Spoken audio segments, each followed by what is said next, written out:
Este é o podcast de Igreja Presbiteriana de Abaeté, uma igreja amável e fiel às Escrituras.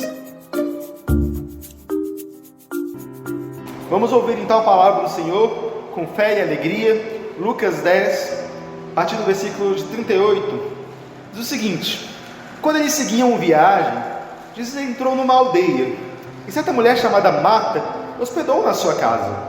Marta tinha uma irmã chamada Maria, que, assentada aos pés do Senhor, ouvia o seu ensino. Marta agitava-se de um lado para o outro, ocupada em muitos serviços. Então se aproximou de Jesus e disse: o Senhor não se importa com o fato de que minha irmã ter deixado que eu fique sozinha para servir? Diga-lhe que ela venha me ajudar. Mas o Senhor respondeu: Marta, Marta, você anda inquieta, se preocupa com muitas coisas, mas apenas uma é necessária. Maria escolheu a boa parte, e essa não lhe será tirada. Amém, irmãos? Baixe sua cabeça mais uma vez e ore comigo. Senhor, essa é a tua palavra que transforma, a tua palavra que nos molda. Venha falar conosco nessa noite, ó Pai.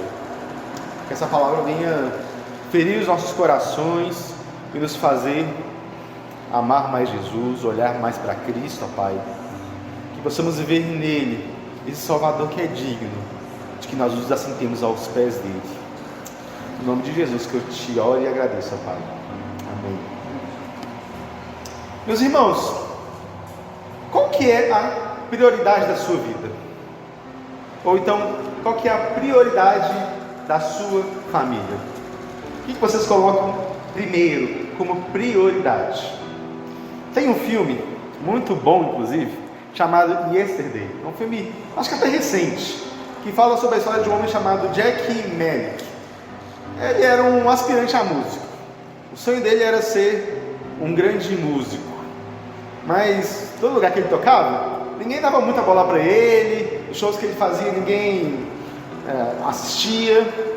Até que, em determinado momento da história, ele sofre um acidente e acontece uma espécie de apagão misterioso. E aí, em todo o mundo, em toda a terra, o pessoal se esqueceu, e todas as memórias, todos os registros, tudo foi apagado dos Beatles. Então tudo que existia sobre os Beatles no mundo foi apagado da mente de todos, exceto de uma pessoa, do nosso protagonista Jack Manick.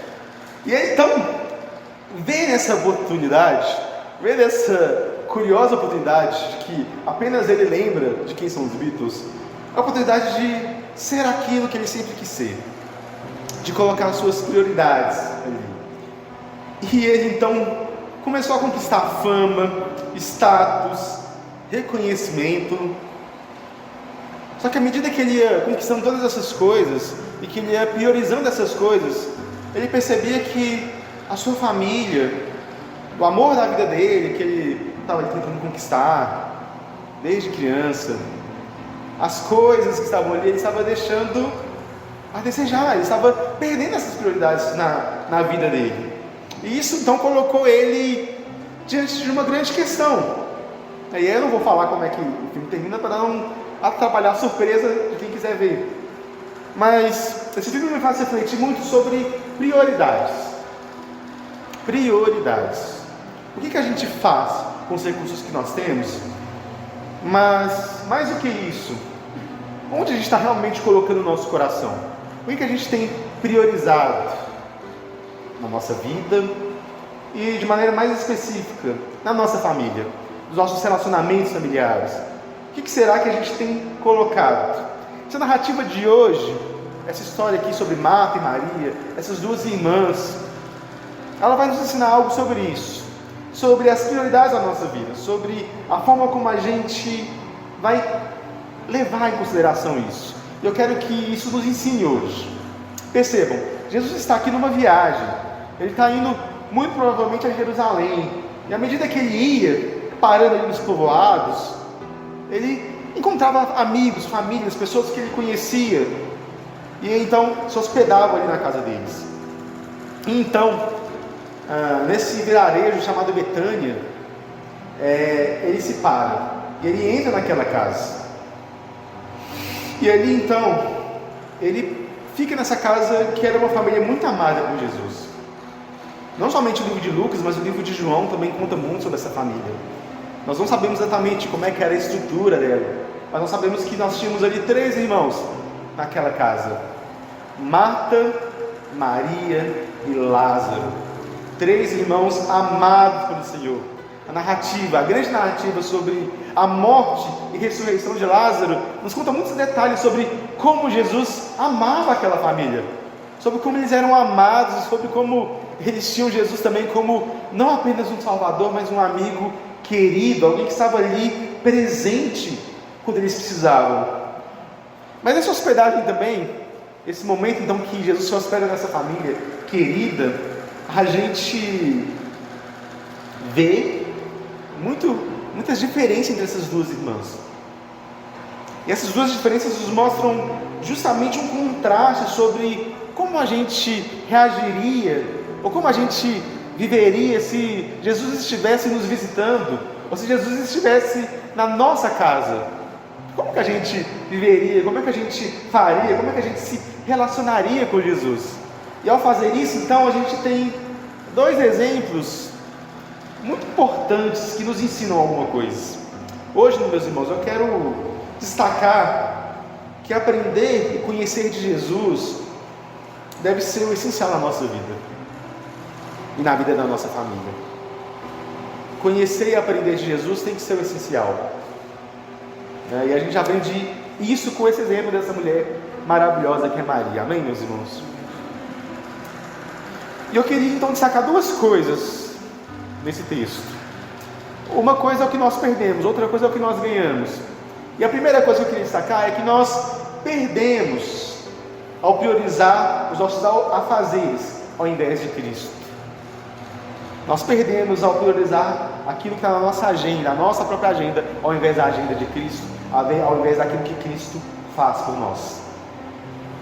Como eu disse, Jesus está em sua casa. O que você faria? Pare um momento. O que mudaria na sua rotina se Jesus estivesse lá te visitando hoje? Bateu lá na sua porta a campainha, é Jesus vindo te visitar. O que mudaria? E Marta e Maria, então, são 2 tipos de atitudes muito diferentes. São 2 tipos de mulheres, 2 tipos de pessoas que são diferentes e que vão nos ensinar isso. E a primeira pessoa, enquanto Maria está ali assentada aos pés de Jesus, a gente chega lá, nós temos Marta. Qual que é a posição de Marta? Marta está inquieta. Marta é uma mulher inquieta, ela tem várias coisas para fazer, tem várias coisas ali para fazer. Ela sabe que o mundo depende que ela faça algumas coisas, ela não quer esperar, ela vai e faz. É muito curioso porque Marta, ela tem essa mesma característica quando acontece a morte de Lázaro. Quando Jesus chega ali depois de alguns dias, Marta já chega assim: Jesus, por que você demorou? O que está acontecendo? Já chega falando, já chega argumentando com Jesus. Ela é esse tipo de mulher, aquela que é inquieta, aquela que está ali para todo lado fazendo alguma coisa. Todos nós conhecemos pessoas que são assim, pessoas que estão o tempo todo pensando em alguma coisa, fazendo alguma coisa, sempre querendo ali alguma coisa. E perceba, gente, há muita sinceridade em Marta. Marta é uma mulher sincera. O texto aqui nos deixa claro que quem tomou a iniciativa, quem foi proativa para poder convidar Jesus para estar na casa, foi a própria Marta. Marta é uma mulher inquieta, Marta tem muitos afazeres, Marta tem muitas prioridades, mas ainda assim ela foi aquela que chamou Jesus. Ela é sincera na sua fé, ela é sincera no seu amor por Jesus, mas ao mesmo tempo ela se preocupa demais, ela se coloca demais naquilo que está na ordem do dia. Eu fico pensando, ela talvez estivesse ali arrumando a casa, varrendo, cozinhando, cortando cebola, alho, tudo aquilo para poder fazer com que os hóspedes fossem bem recebidos, porque afinal, lembremos, não era apenas Jesus, era Jesus e mais 12. Chega 12 pessoas na sua casa junto com Jesus, aí você fica maluco, né? Não tem nem espaço para todo mundo sentar. Mas perceba, gente, Marta, de alguma maneira, na sua sinceridade, ela está meio que preocupada demais com a performance dela. Ela está muito preocupada com que Jesus seja bem recebido. Isso é bom. Mas nisso ela começa a focar em coisas demais. Ela começa a querer coisas demais. Ela começa a trabalhar demais. E o texto diz então que ela fica afadigada nisso. Ela escolhe, tendo Jesus presente, se afadigar e focar nas suas prioridades.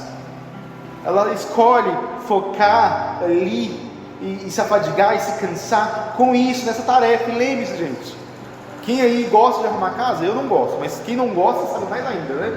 Quem gosta acho que não nem sente tanto, mas quem não gosta sabe que arrumar a casa faz com que uma tarefa chame outra tarefa. E aí que você queria varrer a sala, no final você já está limpando o vidro, já está passando pano para tirar o pó e não tem mais o que fazer, né? Então é isso, trabalho chama mais trabalho. Então ela começa a ficar afadigada. E aqui a gente tem, gente, Marta representando muitas vezes uma imagem nossa, uma imagem da nossa própria família. Uma família que, tendo a oportunidade de estar com Jesus presente, foca nas outras coisas, foca e prioriza outras coisas. Muitas vezes a gente imagina que aquilo que tem poder para poder destruir a nossa família são as coisas que vêm de fora. É sempre a mídia, é sempre os desenhos animados, é sempre aquilo que está distante, é sempre talvez a escola, como alguns hoje em dia gostam de falar.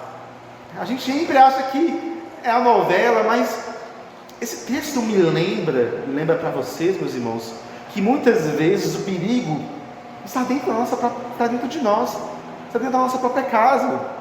Muitas vezes as famílias elas passam por problemas, elas podem ser destruídas simplesmente porque elas colocaram o foco no lugar errado, simplesmente porque elas erraram o alvo. E esse é o grande risco da gente ter Jesus na nossa própria casa, ter Jesus na nossa própria vida, mas nós priorizarmos outras coisas, nós vivemos para outras coisas. Então repita a pergunta: o que é prioridade para você? O que é prioridade na sua vida? O que é prioridade para a sua família? Será que é sucesso? Mas sucesso aos olhos de quem, no final das contas? Quantos pais não trabalham para que seus filhos tenham tudo, por exemplo, mas que não dão amor para os filhos, por exemplo? Ou então que estão muito preocupados que os filhos tenham o melhor emprego, a melhor faculdade. E não que essas coisas sejam erradas, meus queridos, mas se esquecem de garantir que seus filhos ouçam o Evangelho, de que eles tenham aquilo que é de fato melhor. Será que você trabalha por quê? Sua prioridade será que é estabilidade? Quantas famílias elas estão aí trabalhando,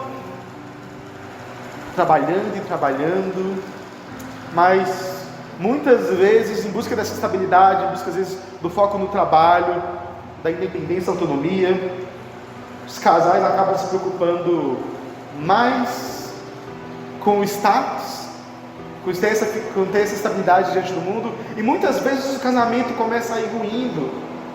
Falta amor no relacionamento, falta foco no relacionamento, falta Cristo no relacionamento, porque o foco está sendo perdido, a pessoa está priorizando outras coisas. Meus irmãos, a vida neste mundo nos pressiona muito a desfocar a nossa família, a desfocar as nossas prioridades. Eu mesmo tive uma experiência muito forte com relação a isso, muitos anos atrás, quando, depois de formado, depois de ter formado em jornalismo, é uma história que depois eu conto mais, eu estava desempregado, e aí me apareceu um emprego numa das piores empresas que eu já trabalhei, chamada Megatron, uma empresa de venda de porta em porta, era uma maluquice danada. E essa empresa me tirava o sangue. Tinha dia que eu saía de casa 7 horas da manhã, porque tinha que estar lá 8, né? Chegava em casa quase 10, 11 horas da noite, trabalhando debaixo do sol. Aí eu via que era uma tentativa às vezes de querer sucesso, de querer alguma coisa, de querer vender demais, de querer me garantir demais, de talvez tentar suprir a tristeza, formei e não consigo trabalho. Mas a grande coisa que aconteceu foi um dia em que eu percebi que eu estava perdendo muito da minha vida com Deus por causa daquele emprego. Muito da minha vida com a própria igreja, né? Com o próprio relacionamento de Deus. Até que teve um sábado que já era quase 11 horas da noite e estava tendo um encontro de jovens e um amigo meu me ligou: por que você não foi e tal? E eu falei: eu estava trabalhando. O meu objetivo era ir, porque a gente tinha horário para sair para trabalhar, mas a gente não tinha horário para voltar. E aí um amigo virou para mim e falou assim: Yuri, nisso mesmo que você quer gastar a sua energia da juventude? Será que esse que é o foco da sua vida? E nesse dia foi um dia muito chocante para mim, porque eu caí na real. Na outra semana eu estava pedindo demissão. Ia ficar desempregado, mas pelo menos eu ia ficar desempregado tendo a minha consciência limpa. Meus irmãos, é foco, é a gente aprender a alinhar o nosso coração. Porque, meus irmãos, tem coisas que são muito boas, tem coisas que precisam ser feitas. Boa educação é uma coisa que é bom de se procurar. Sucesso financeiro é uma coisa que, em certos aspectos, é bom. Ter uma independência da família, fazer com que a sua família seja suprida nas necessidades dela, isso é bom, é excelente. Mas nada vai suprir a falta que Jesus faz, a presença de Jesus faz. E é nessa nossa falta de foco, é nessa insistência nossa de querer priorizar aquilo que não é prioridade, de querer trazer aquilo que é secundário como prioridade para as nossas vidas, que a gente vai perdendo. E perceba, gente, isso é meio contagioso. Às vezes pode ser uma pessoa da família que está desalinhada, já é suficiente para tentar desalinhar todo mundo. Marta aqui está ali afadigada, sem foco, trabalhando. Qual que é a reação dela? Ô Jesus, chama Maria aí. Você está incomodado? Não, porque eu estou trabalhando sozinha. E aí uma pessoa sem foco atrapalha outra pessoa e vai atrapalhando, meus irmãos. E a gente precisa aprender a lidar com isso. Nós precisamos aprender a buscar aquilo que é essencial e não se afadigar nos nossos próprios trabalhos. Não fazer com que o mundo dependa de nós, porque perceba, gente, esse foco inclusive pode ser usado em nome de Jesus. E é justamente o que Marta está fazendo aqui. Marta está desfocada e a desculpa dela é excelente. Eu não estou focando aqui porque eu estou trabalhando para o Senhor, eu estou trabalhando para Jesus. E muitas vezes a própria vida da igreja, o próprio trabalho da igreja pode ser também uma reação de Marta, em que você quer trabalhar e se afadigar. Não estou falando que a gente não tem que trabalhar na igreja, viu, gente? Muito pelo contrário, a gente precisa de muita gente para trabalhar na igreja aqui. Mas o que eu estou falando é que a gente precisa ter foco, a gente precisa lembrar por que nós estamos aqui, qual que é o foco do nosso trabalho. Não adianta nada a gente ganhar o mundo inteiro e perder a nossa alma. A gente precisa ter foco. Marta estava trabalhando para receber Jesus em casa, mas ela esqueceu aquilo que era mais importante. Jesus pediu isso de você? Será que Jesus pediu o seu sucesso profissional? Será que Jesus pediu o seu trabalho? Será que Jesus está pedindo isso de nós? Será que Jesus está pedindo as coisas que nos fazem tirar o foco dele? Nós precisamos pensar nisso.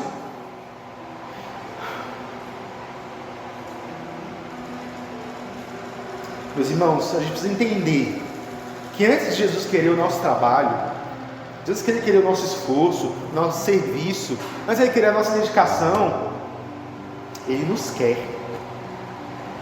Jesus te quer por inteiro. Jesus não quer o seu esforço, Jesus não quer o seu trabalho, Jesus não quer a sua dedicação se você não estiver totalmente comprometido com Ele primeiro.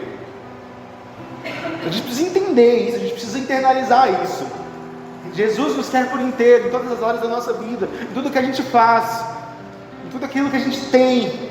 Isso precisa ser colocado. Ele nos quer inteiro. O fato então é que quando a gente prioriza demais aquilo que é secundário, a gente também deixa de priorizar esse relacionamento, essa comunhão com Jesus.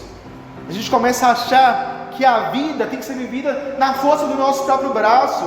eu que tenho que ir, eu que tenho que fazer, eu que tenho que acontecer, se eu não fizer não tem quem faça. A gente começa a se colocar numa posição em que nós somos salvadores de nós mesmos, porque nós cremos e nós confiamos que nossos esforços nos salvarão, que a nossa performance vai nos salvar. Esse é o grande problema aqui. A gente acaba esquecendo a comunhão com Jesus, que é real e que é verdadeira. Mas se nós perdemos quando a gente foca demais nos nossos afazeres, nós vamos aprender nesse texto aqui que nós ganhamos ao ficar aos pés de Cristo. Nós ganhamos ao ficar aos pés de Cristo. Porque diferente de Marta, nós temos aqui Maria. E Maria, gente, é uma mulher impressionante. É uma mulher cujo caráter todos nós deveríamos imitar. Porque em todas as vezes que Maria aparece na Escritura, nas 3 passagens principais que ela aparece, ela está onde? Ela está assentada aos pés de Jesus. Nós temos, por exemplo, no mesmo episódio da morte e ressurreição de Lázaro, quando Jesus chega ali, Marta está ali questionando Jesus, está ali falando um monte de coisa, mas Maria não. Maria ouve, ela sai correndo e ela se lança aos pés de Jesus, porque ela sabe que estar com Cristo, estar aos pés de Jesus, estar em comunhão com esse Cristo é a coisa mais importante da vida dela. Depois então, no jantar em que eles comemoram ali a ressurreição de Lázaro, está todo mundo ali naquela casa, Maria é aquela que se coloca novamente aos pés de Jesus e que enxuga e que lava os pés de Jesus com as suas próprias lágrimas. Por isso eu digo, gente, que Maria é talvez uma das pessoas mais impressionantes das Escrituras, porque ela está sempre aos pés de Jesus, em humildade, em reverência, porque ela sabe que ali é o melhor lugar que ela pode estar na vida dela. Ela vê Jesus e ela não fica pensando, eu tenho que fazer isso ou aquilo para Jesus. Antes disso ela pensa, eu tenho que estar diante de Jesus, eu preciso estar diante dele, porque somente ele pode preencher a minha vida. Ela quer aproveitar cada minuto, cada momento, cada gota de sabedoria que sai das palavras de Cristo. Ela sabe que aprender dele é de fato aquilo que é mais importante. Maria sabe aquilo que é mais importante. Ela sabe que o conhecimento de Deus, o conhecimento de Cristo é o que faz a vida valer a pena. Ela não se preocupa com seus temores, com seus trabalhos, com seus afazeres. Ela não se preocupa com a agenda cheia dela. Ela se preocupa com uma coisa, com aprender de Cristo, com se assentar em Cristo, com ter consolo de Cristo. E isso é muito poderoso, meus irmãos, porque é como se ela estivesse e mostrando aqui para a gente que é a realidade que Jesus diz: venham a mim todos vocês que estão cansados e sobrecarregados, e eu os aliviarei. Tomem sobre vocês o meu jugo e aprendam de mim, porque eu sou manso e humilde de coração, e vocês acharão descanso para a sua alma, porque o meu jugo é suave e o meu fardo é leve. São as palavras de Jesus, e Maria, ela expressa isso de maneira poderosa para a gente. Quando ela se lança aos pés de Jesus, quando ela ouve esse chamado de Cristo, ela entende esse chamado de Cristo. Ela sabe que não é na força dela, que ela não vai conseguir nada com seus próprios esforços, com seus próprios afazeres, mas ela simplesmente vai a Jesus, esperando que Ele alivie os seus fardos, que Ele alivie as suas fraquezas, que Ele ensine ela a ter um coração manso e humilde. E Maria então nos ensina tanto, porque ela aprende tanto de Jesus. Ela nos ensina a viver e a priorizar a nossa comunhão real e verdadeira com Jesus, porque nessa correria do nosso dia a dia, será que a gente tem tempo para individualmente ou na nossa família estar com Jesus? Todo mundo que eu pergunto aqui em Abaeté, e não só em Abaeté, viu, gente, mas em Abaeté de uma maneira quase que especial: como é que está a vida? Está corrida, toda uma correria, todo um trabalho que só. E veja, gente, é bom que haja correria, que haja trabalho, né? Mas será que a gente tem tido tempo para priorizar isso, priorizar aquilo que é importante? Será que a gente tem separado tempo para Jesus, tempo para nossa família ouvir a palavra de Deus, para no nosso dia a dia a gente aprender, sentar e ouvir dele. Será que a sua família tem celebrado Jesus? Tem falado dele? E na hora das refeições, se sentar à mesa e falar desse que é o nosso Salvador, e orar a ele, agradecer a ele, e lembrar que ele é que permite que a nossa comunhão seja real e verdadeira? Meus irmãos, eu fiz uma pergunta para a gente: e se Jesus estivesse na nossa casa? A gente às vezes pensa que seria maravilhoso, de alguma maneira seria assim, estar nessa casa de Marta e Maria, certo? Estar nesse momento que Jesus estava ali, e aprender e ver Jesus fisicamente, e tocar Jesus e ouvir as palavras dele.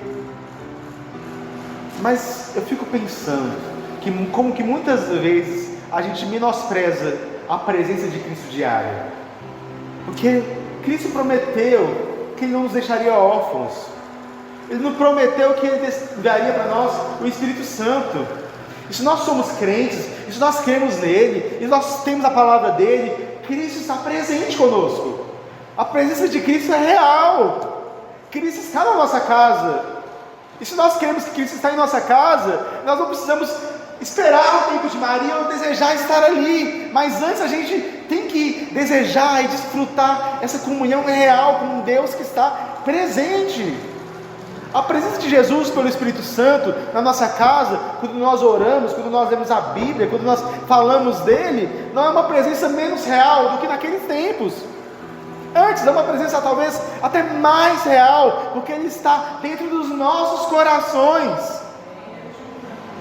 Isso precisa marcar a gente, porque a presença de Jesus é algo real e a gente às vezes age como se não fosse.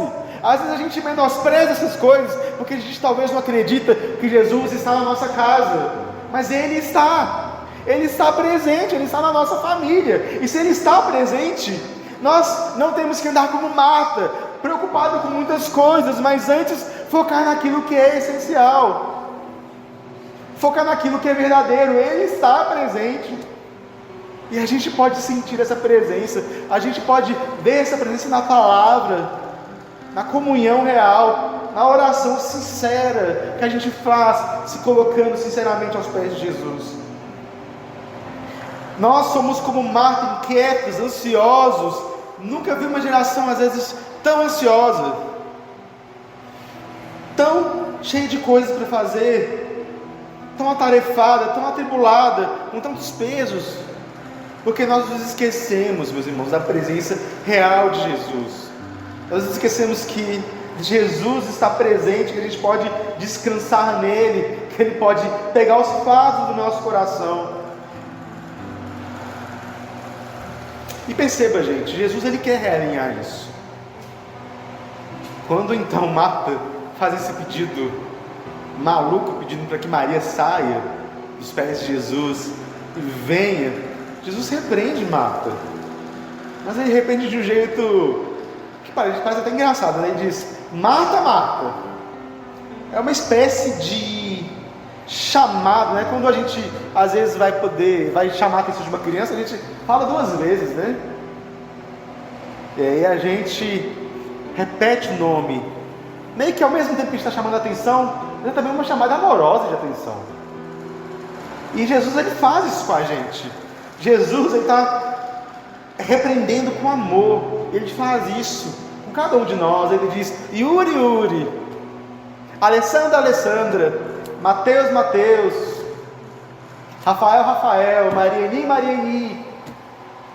Vocês estão atarefados com tantas coisas, vocês têm se afadigado com tanto, o braço de vocês tem se esforçado com tantas coisas, e vocês estão inquietos, preocupados, ansiosos. Mas só tem uma coisa com a qual você deve se preocupar. Só existe uma coisa que é necessária, meus irmãos. Uma coisa: comunhão real e verdadeira com Deus. Sabe por que nós oramos tão pouco? Porque nós achamos que somos autônomos demais. Porque a gente coloca demais a força do nosso próprio braço. A gente esquece que a oração é dependência de Deus. A gente às vezes não tem comunhão real e verdadeira com Deus porque a gente acha que nós vamos resolver os nossos próprios problemas, mas nós precisamos aprender a ter dependência de Deus, porque a oração nada mais é do que a gente se jogar aos pés de Jesus, como Maria fez, e falar: Deus, eu preciso da sua ajuda, eu preciso de Ti, eu preciso que o Senhor resolva as coisas no meu trabalho, resolva as coisas na minha família. Eu não posso, eu sei que muitas vezes a culpa é minha, mas eu não posso, eu não consigo sozinho. Se o Senhor não der graça, se o Senhor não estiver fazendo, ó Pai, se o Senhor não estiver agindo, eu nada posso fazer, meus irmãos. A gente precisa colocar isso, a gente precisa colocar essa centralidade, essa dependência de Deus. Nós precisamos ser dependentes. Maria sabe que ela é dependente de Cristo, ela sabe que sem Jesus ela nada pode fazer, que seu braço não pode fazer nada. Por isso então que ela tem a verdadeira vitalidade espiritual, que é se ver como dependente. Nós, como os filhos de Deus, somos o contrário dos nossos filhos terrenos. Como a criança, ela cresce e se torna madura à medida em que ela vai se tornando independente dos pais. Mas com nós não. Nós nos tornamos mais maduros espiritualmente, nós crescemos espiritualmente à medida em que a gente vai tomando consciência da nossa dependência de Deus, que sem Ele a gente nada pode fazer. E aí, maturidade é quando a gente sabe que o mais importante é gastar tempo em oração, é pedir que Deus faça, é derramar e pedir a graça dEle, meus irmãos. E quando a gente entende isso, isso vai ressignificar muita coisa na nossa vida, vai ressignificar muita coisa na nossa família, e vai nos ensinar a viver talvez mais como Marias, porque a gente vai saber entender que a gente depende de Cristo.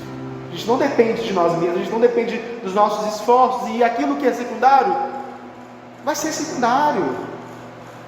As segundas coisas são importantes, mas são secundárias em torno daquilo que é prioritário para nós, aquilo que é verdadeiro. E assim nós podemos descansar inclusive do nosso trabalho, de entender que nós estamos ali trabalhando, mas também glorificando a Deus, desfrutando dessa presença diária, tendo consciência dessa presença de Cristo em nós. Porque como diz Isaías, porque desde a antiguidade não se ouviu, nem com os ouvidos se percebeu, nem com os olhos se viu, Deus além de ti, que trabalha para aqueles que nele esperam. Essa é uma promessa da palavra de Deus. Nós não precisamos nos afadigar no nosso trabalho, nas nossas preocupações, nos nossos desejos, porque isso pode ser centralizado por Jesus. Nós temos um Deus que trabalha por aqueles que nele esperam. Nós temos um Deus que trabalha por nós, meus irmãos, um Deus que está vigilantemente trabalhando.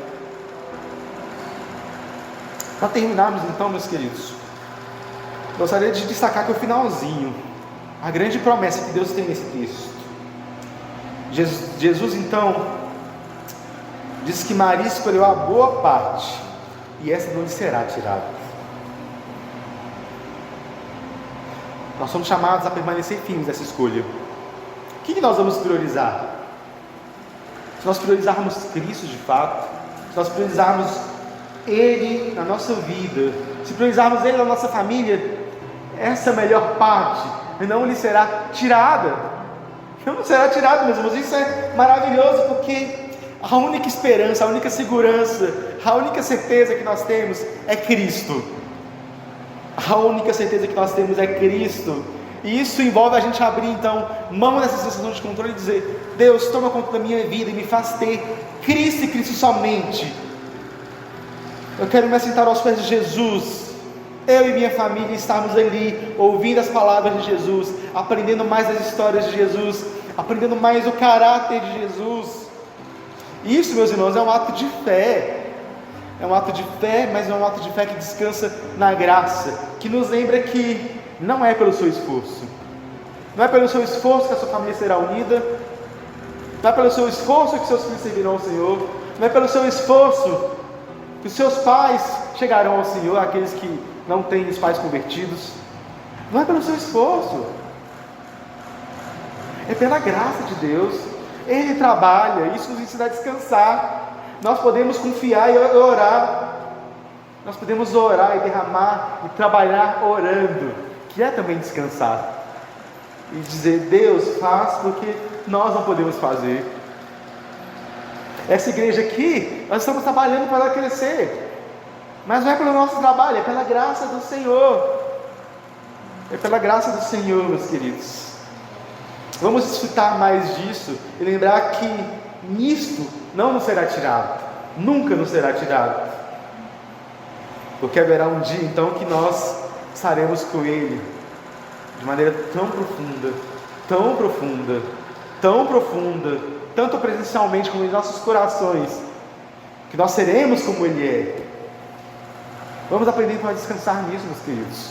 Aprender a descansar, não a trabalhar demais, não se afadigar demais nos nossos afazeres, mas descansar nele. Amém?